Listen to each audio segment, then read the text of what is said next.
strawberry கண்ணே விண்வெளி பெண்ணே சில்வர் ஸ்பூன் கையோடு பிறந்தவள் நீயே ஒரு ஃப்ரிட்ஜுக்குள் ஆப்பிள் போல் இருந்தவள் நீயே தங்க தட்டில் சோறு பென்ஸ் ஏசி காரு இருந்தும் நெஞ்சோடு சொல்லாத பாரம் என்ன தனிமை இனிமையாக இளமை கொடுமையாக உனது கண்ணோடு சொல்லாத சோகம் என்ன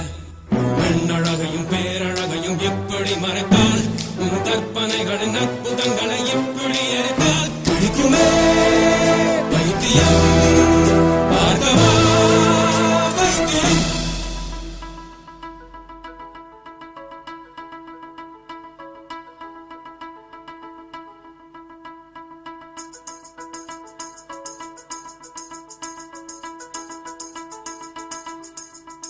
பழைய பைத்தியம்